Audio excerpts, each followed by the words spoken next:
أعوذ بالله من الشيطان الرجيم. بسم الله الرحمن الرحيم. وإن خفتم شقاق بينهما فابعثوا حكما من أهله وحكما من أهلها إن يريدا إصلاحا يوفق الله بينهما إن الله كان عليما خبيرا صدق الله العظيم. الحمدللہ ابھی آپ کے سامنے سورہ نساء کی آیت نمبر 35 کی تلاوت کی سعادت حاصل ہوئی. جیسا کہ آپ سب کو معلوم ہے، پہلے اس آیت کا ہم ترجمہ پڑھیں گے لفظی اور بامحاورت دونوں طرح، اور پھر اس کے بعد مفسرین نے اس آیت کی جو تفسیر بیان کی ہے اس کو دیکھیں گے کہ کیا تفصیلات مفسرین نے اس آیت کے حوالے سے بتائے ہیں. تو ترجمہ دیکھیں. وَإِن اور اگر، وَإِن اور اگر،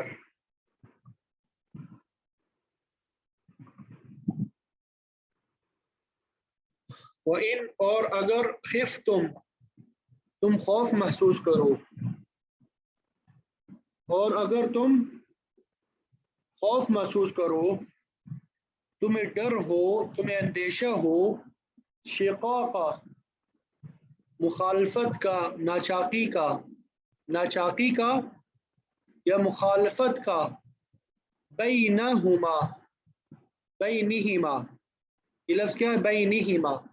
بین کا معنی ہوتا ہے درمیان، ہما ان دونوں کے، بینہما ان دونوں کے درمیان، یعنی میاں بیوی کے درمیان اگر تم مخالفت کو محسوس کرو، ناچاقی کو محسوس کرو، فبعثوا تو بھیج دو، فبعثوا تو تم بھیج دو، حکمن، حکم کا معنی ہوتا ہے منصف، فیصلہ کرنے والا. حکم کا معنی کیا کریں گے؟ منصف، فیصلہ کرنے والا. من کا معنی ہے سے، اہلہ اس کے خاندان میں سے. اہل کا معنی ہوتا ہے خاندان، ہی یعنی شوہر کے خاندان میں سے ایک کو منصرف بناؤ، ایک کو منصف بناؤ، ٹھیک ہے. وحکمن اور ایک منصف بناؤ، من اہلہا اس عورت کے خاندان میں سے، یعنی شوہر کے خاندان میں سے بھی ایک فیصلہ کرنے والا بنا لو، اور بیوی کے خاندان میں سے بھی ایک فیصلہ کرنے والا بنا لو. یریدا اگر وہ دونوں چاہیں گے، اصلاح کرنا، یعنی اپنا اصلاح کرانا چاہیں گے وہ دونوں، یوفقی تو توفیق دے گا اللہ تعالی، بینہما ان دونوں کے درمیان، یعنی اللہ تعالیٰ ان دونوں کے درمیان اتفاق پیدا فرما دیں گے. اللہ تعالیٰ ان دونوں کے درمیان اتفاق پیدا فرما دیں گے.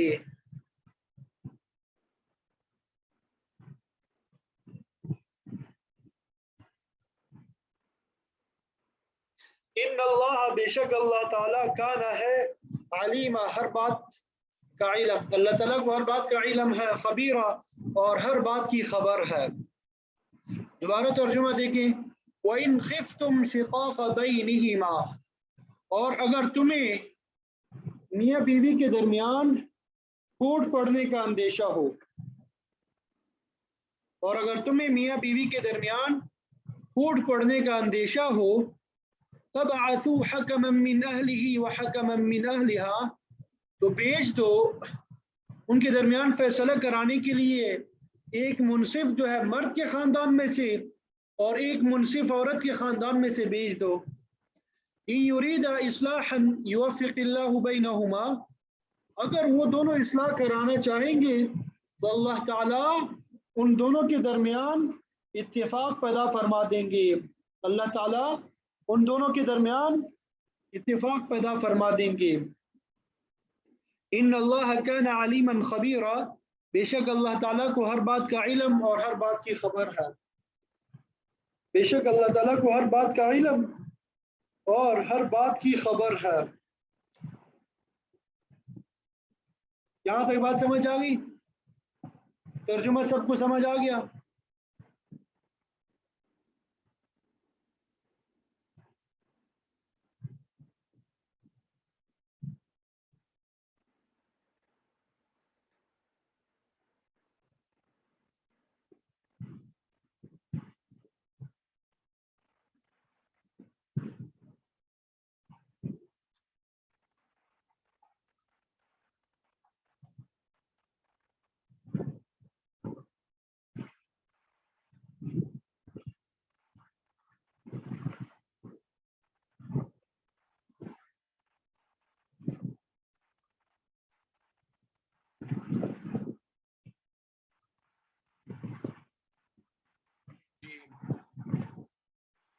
اللہ اکبر کبیرہ والحمد للہ کثیرہ.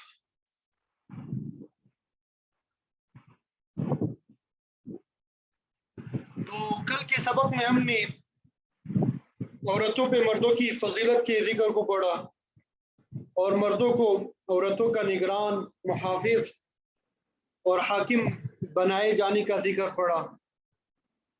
تو اللہ تعالیٰ نے اس فضیلت کی وجوہات بیان فرمائی. پہلی وجہ فطری تھی کہ خود اللہ تعالیٰ نے اپنی مشیت اور ارادے سے مرد کو مرد اور عورت کو عورت بنا دیا، اور مرد کو ایسی طاقت اور صلاحیت دی جس کی وجہ سے اسے عورت پہ برتری حاصل ہے. اور دوسری وجہ اختیاری ہے کہ مرد محنت مشقت کر کے روزی کماتا ہے، پھر عورت پہ خرچ کرتا ہے، تو اس وجہ سے بھی مرد کو عورت پہ فوقیت حاصل ہے. اور پھر نیک عورتوں کی خوبیاں بتائی کہ نیک عورتیں وہ ہوتی ہے جو اطاعت گزار ہوں، مرد کی غیر حاضری میں اس کے مال اور اپنی عزت و ناموس کی حفاظت کرتی ہو. پھر آگے بتایا کہ جو عورتیں نافرمانی کرے، جن کی طرف سے نافرمانی کا خوف ہو، تو ان کی اصلاح کا طریقہ بتا دیا کہ سب سے پہلے تو انہیں نصیحت کرو کہ درست ہو جائیں. اگر پھر بھی حالات درست نہ ہو تو پھر انہیں اپنی خوابگاہوں میں علیحدہ کر دو، یعنی اپنے اپنے کمرے میں جہاں پہ بیڈ روم ہے ان کا، وہاں پہ علیحدہ کرو کہ سمجھ جائیں کہ شوہر ناراض ہے. لیکن اگر اس کے باوجود بھی اصلاح نہ ہو تو انہیں جسمانی سزا دو.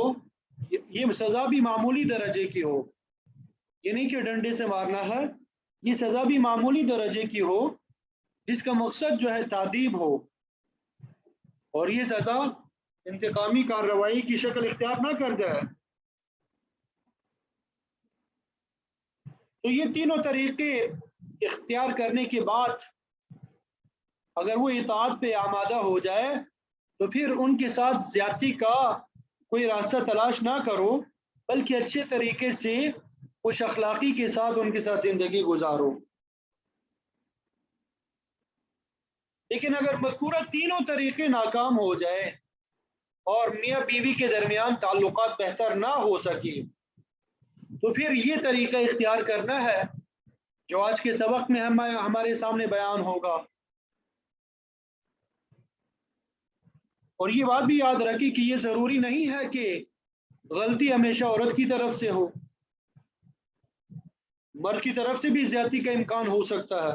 دونوں طرف سے، آج کل کے معاشرے میں دونوں طرف سے زیادتی کا امکان ہوتا ہے.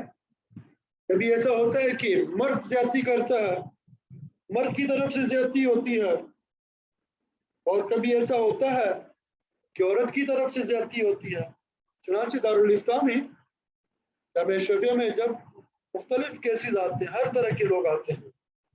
بعض کیسز ایسے ہوتے ہیں جن میں مرد کی طرف سے زیادتی ہوتی ہے، اور بعض کیسز ایسے ہوتے ہیں جن میں عورت کی طرف سے زیادتی ہوتی ہے.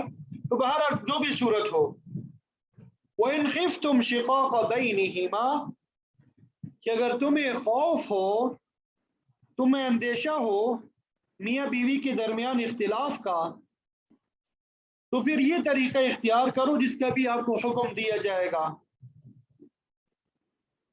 یہاں پہ وَإِنْ خِفْتُمْ یہ جو خطاب کیا گیا کہ اگر تمہیں خوف ہو، اس کے مخاطبین جو ہے 3 قسم کے لوگ ہیں۔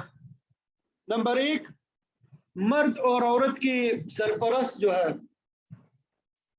میاں بیوی کے سرپرست۔ نمبر 2 مسلمانوں کی جماعت، جسے جماعت المسلمین کہتے ہیں۔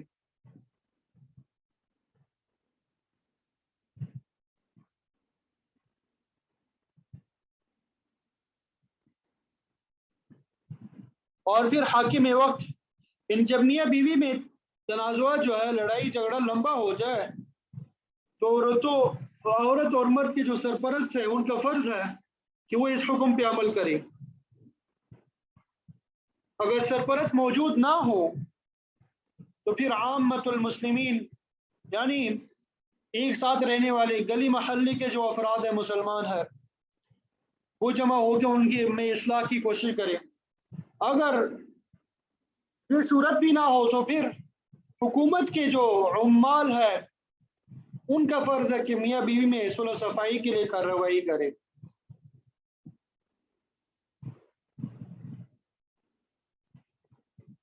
تو یہ لڑائی جھگڑے کو ختم کرنے کے جو 3 طریقے کل ہم نے پڑھے تھے، ان کے ناکام ہونے کے بعد پھر کیا کرنا ہے؟ فَبْعَثُوا حَكَمًا مِّنْ أَهْلِهِ مرد کے خاندان میں سے ایک حکم مقرر کرو، ایک ثالث مقرر کرو، فیصلہ کرنے والا، مصالحت کرنے والا۔ وَحَكَمًا مِّنْ أَهْلِهَا اور ایسے ہی ایک آدمی جو ہے عورت کے خاندان سے مقرر کرو جو دونوں کے حالات سے واقف ہو، میاں بیوی کی ذہنی استعداد، ان کے عادات اور خصائل سے بھی باخبر ہو۔ یہ 2 آدمی جو ہے سر جوڑ کے بیٹھے، باہمی مشاورت سے ان کے درمیان مصالحت کی بنیاد تلاش کرے، ان کے درمیان صلح کرا دے۔ اگر خاندان کے اندر سے 2 مناسب افراد نہ مل سکے تو دوسرے افراد بھی مقرر کیے جا سکتے ہیں۔ مقصد صرف یہی ہے کہ وہ دونوں میاں بیوی کے احوال سے صحیح طریقے سے باخبر ہو تاکہ انہیں کسی نتیجے میں پہنچنے پر آسانی ہو۔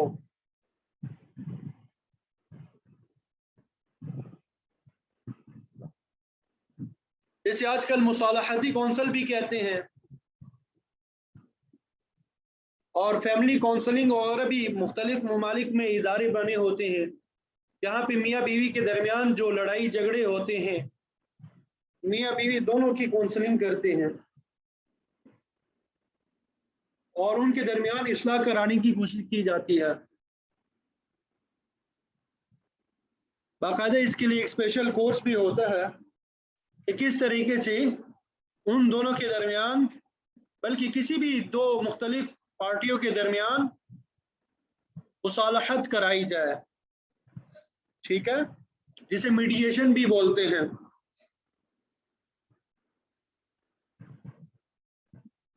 تو اس طریقے سے جو مصالحت کرنے والے فیصلہ کریں گے، شریعت نے انہیں معتبر سمجھا ہے۔ بعض دیگر معاملات میں بھی حکم مقرر کرنے کا حکم موجود ہے، اگرچہ ان کو عدالت کا درجہ حاصل نہیں ہوتا، لیکن ان کا فیصلہ بھی عدالت کے فیصلے کی طرح قابل قبول ہوتا ہے۔ فریقین کے لیے لازمی ہوتا ہے کہ اپنی مقرر کردہ مصالحتی کمیٹی جو ہے اس کے فیصلے کو خوش دلی سے اور رضامندی سے قبول کرے۔ بسا اوقات فیصلے جو ہے غلط بھی ہو سکتے ہیں، کسی ایک طرف طرفداری محسوس ہوتی ہے تو ایسی صورت میں باقاعدہ عدالت میں اپیل بھی کی جا سکتی ہے۔ اگر اصلاح کی کوئی صورت باقی نہ رہے تو پھر عدالت مجاز ہے کہ فریقین کے درمیان تفریق کرا دے۔ حضرت عثمان رضی اللہ تعالیٰ عنہ کے دور خلافت میں حضرت عقیل رضی اللہ تعالیٰ عنہ کا ایک ایسا ہی معاملہ پیش آیا۔ حضرت عقیل رضی اللہ تعالیٰ عنہ جنگ بدر میں کفار کی طرف سے شامل ہوئے، لیکن فتح مکہ کے قریب انہوں نے اسلام قبول کیا۔ ایک مرتبہ اس کے بعد حضرت علی رضی اللہ تعالیٰ عنہ سے ناراض ہو کے حضرت امیر معاویہ رضی اللہ تعالیٰ عنہ سے جا ملے تھے۔ تو بہرحال حضرت عقیل رضی اللہ تعالیٰ عنہ نے فاطمہ بنت عتبہ سے نکاح کیا تھا۔ عتبہ، ربیعہ، ولید وغیرہ غزوہ بدر میں مارے گئے تھے۔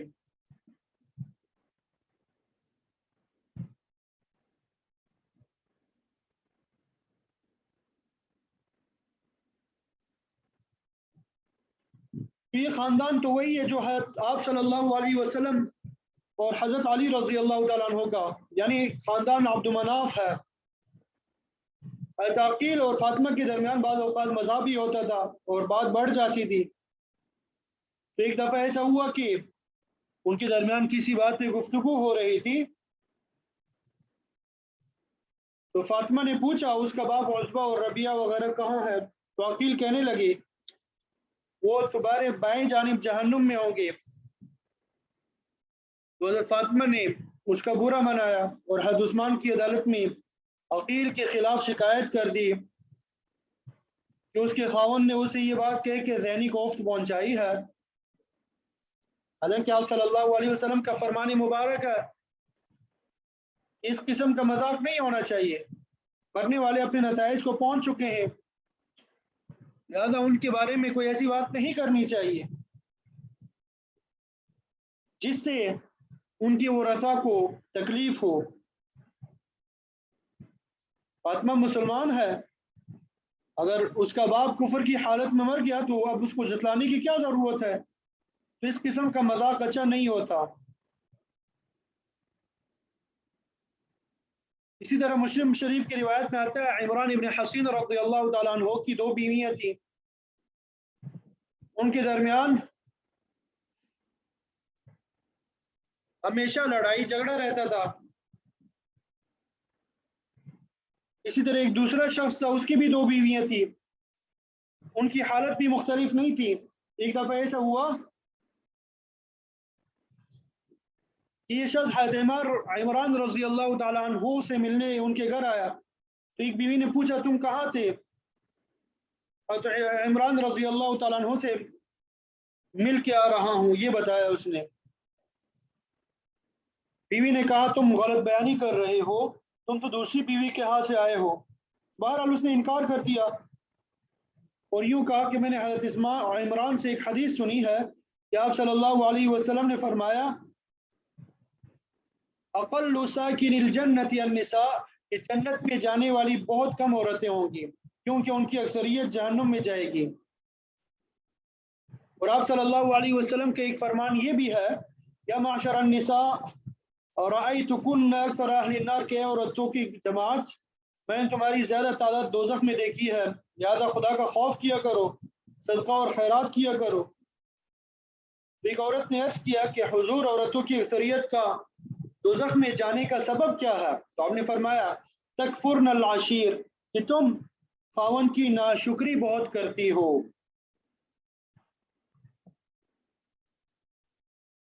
تو بہرحال جب حضرت فاطمہ رضی اللہ تعالیٰ عنہ نے عقیل کی شکایت حضرت عثمان رضی اللہ تعالیٰ عنہ کے دربار میں پیش کی، حضرت عثمان رضی اللہ تعالیٰ عنہ نے فرمایا کہ میں ان دونوں کے بارے میں 2 حکم مقرر کرتا ہوں۔ تو فاطمہ رضی اللہ تعالیٰ عنہ کے خاندان میں سے حضرت معاویہ رضی اللہ تعالیٰ عنہ حکم مقرر ہوئے اور عقیل کے خاندان سے عبداللہ ابن عباس۔ حضرت عثمان رضی اللہ تعالیٰ عنہ نے دونوں مصالحت کرنے والوں کو بلایا اور کہا کہ ان میاں بیوی کے درمیان مصالحت کرا دو۔ چنانچہ دونوں نے آپس میں صلاح مشورہ کیا۔ ابن عباس رضی اللہ تعالیٰ عنہما کی رائے یہ تھی کہ یہ جھگڑا ختم ہوتا ہوا نظر نہیں آتا، اس لیے بہتر ہے کہ میاں بیوی میں تفریق کرا دی جائے۔ امیر معاویہ رضی اللہ تعالیٰ عنہ کہنے لگے کہ میں عبد مناف کے خاندان کے دو شوق کے درمیان مفارقت کے حق میں نہیں ہوں.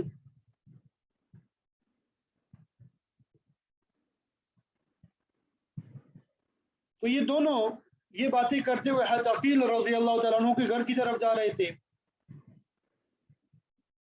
تو جب یہ ان کے مکان پہ پہنچے تو دروازہ بند تھا اور وہ دونوں میاں بیوی از خود راضی ہو چکے تھے، تو انہیں بات کرنے کا موقع بھی نہیں ملا اور واپس آ گئے. تو یہ پورا واقعہ جو ہے امام ابن کثیر رحمۃ اللہ علیہ نے، یہ پورا واقعہ امام ابن کثیر رحمۃ اللہ علیہ نے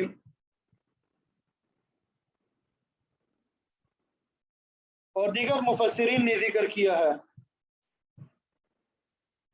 تو بہرحال اس واقعہ کی ذکر کرنے کا مقصد یہی ہے کہ اس قسم کی صالحاتی کارروائی کا آغاز حضرت عثمان رضی اللہ تعالیٰ عنہ کے زمانے میں ہوا. اس کا حکم اللہ تعالیٰ نے اس آیت میں دیا ہے، اس کا حکم اللہ تعالیٰ نے اس آیت میں دیا ہے.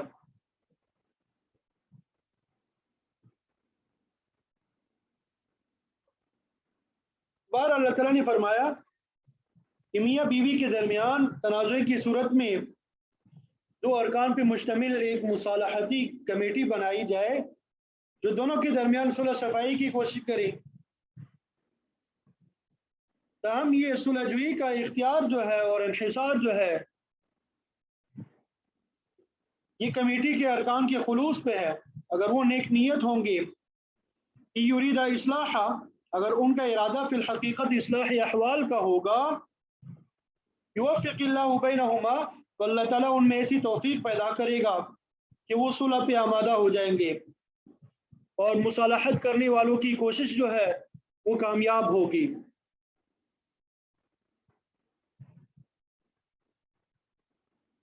اگر ان کی نیت میں فتور ہوگا، معاملے میں جانبداری کا اظہار کریں گے، تو ظاہر ہے کہ صلح صفائی کی بجائے تنازع جو ہے مزید بڑھ جائے گا. اسی لیے اللہ تعالیٰ نے فرمایا کہ اگر منصفان جو ہے یہ فیصلہ کرنے والے جو ہے ان کا ارادہ اصلاح کرنے کا ہوگا تو اللہ تعالیٰ بہتری کی کوئی صورت پیدا فرما دیں گے. اللہ تعالیٰ بہتری کی کوئی صورت پیدا فرما دیں گے. اس کی وجہ سے میاں بیوی کے درمیان مصالحت ہو جائے گی. پھر آگے اللہ تعالیٰ کی دو صفات بیان کی گئی ہے، اللہ تعالیٰ کی دو صفات بیان کی گئی ہے. ان اللہ کان علیما خبیرا، بے شک اللہ تعالیٰ جاننے والا ہے اور ہر بات کا خبر رکھنے والا ہے. تو ان صفات کے ذکر کرنے سے مصالحت کرنے والوں کو تنبیہ کرنا مقصود ہے کہ دیکھو تمہارا فیصلہ جو ہے حق اور انصاف پہ مبنی ہونا چاہیے، کسی کی طرفداری نہیں کرنی. اگر تم نے مصالحت میں کوئی گڑبڑ کی تو اللہ تعالیٰ علیم ہے، وہ تمہاری نیتوں کو بھی جانتا ہے، اس سے کوئی چیز پوشیدہ نہیں رہ سکتی اور وہ خبیر بھی ہے. تم جو کچھ جس نیت اور ارادے سے کر رہے ہو اس کی ہر آن اسے خبر ہے. تو اگر فیصلے میں کوتاہی کرو گے، جان بوجھ کر انصاف کی خلاف ورزی کرو گے تو اللہ تعالیٰ کے نزدیک مجرم ٹھہرو گے اور اللہ تعالیٰ کی گرفت میں آ جاؤ گے. یہ بالکل ویسے ہی تنبیہ ہے جیسا کہ گزشتہ سبق میں خاوند کو کی گئی ہے کہ دیکھو تمہیں اللہ تعالیٰ نے عورت پہ حاکم بنایا ہے، اس کے ساتھ کسی قسم کی زیادتی نہیں کرنی.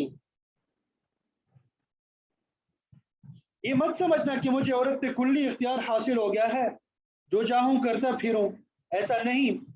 وہاں فرمایا کان اللہ علیہ کبیرہ، اللہ تعالیٰ بلند بھی ہے اور عظمت و بڑائی کا مالک بھی ہے. اگر تم عورت کے ساتھ زیادتی کرو گے تو پھر اللہ تعالیٰ کی عدالت میں تو تمہیں ہر حالت میں پیش ہونا ہے.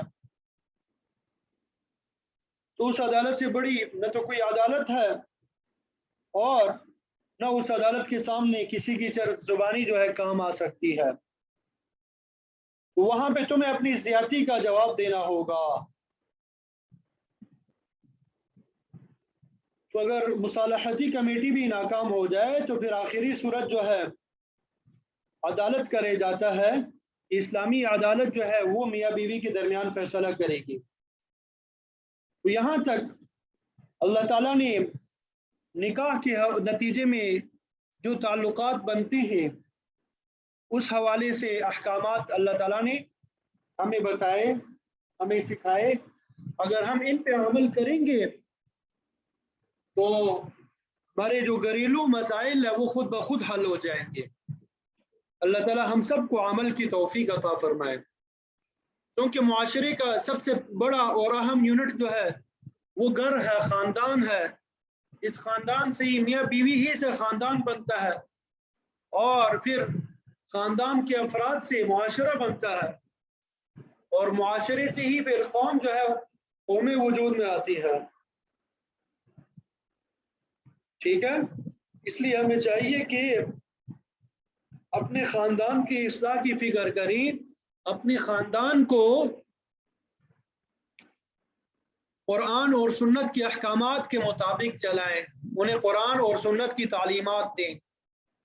آپ صلی اللہ علیہ وسلم کی بعثت کے جو 4 مقاصد ہے، سب سے پہلا مقصد جو ہے قرآن مجید کی تلاوت کرنا، اسی طرح تزکیہ نفس کرنا، اور تیسرا تعلیمی کتاب، قرآن مجید میں جو احکامات اللہ تعالیٰ نے سکھائے ہیں ان کو سیکھنا، اور اسی طرح حکمت و دانائی سیکھنا.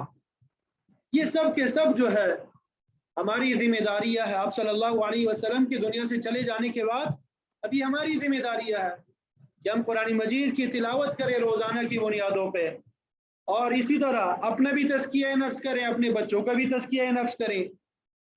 اچھے اخلاق جو ہے خود بھی اپنائیں، بچوں کی بھی تربیت کریں کہ ان کے اخلاق اچھے بنیں، برے اخلاق سے اپنے آپ کو بھی بچائیں اور اپنے بچوں کو بھی بچائیں. یہی تزکیہ نفس ہے. اور قرآن مجید کے اندر جو اللہ تعالیٰ نے احکامات بیان کیے ہیں ان کو خود بھی سیکھیں اور اپنے بچوں کو بھی سکھائیں. یہ تعلیمی کتاب ہے. ٹھیک ہے، اور پھر اس کے مطابق عمل کا اہتمام کریں. اللہ تعالیٰ ہم سب کو عمل کی توفیق عطا فرمائے. وآخر دعوانا ان الحمد للہ رب العالمین.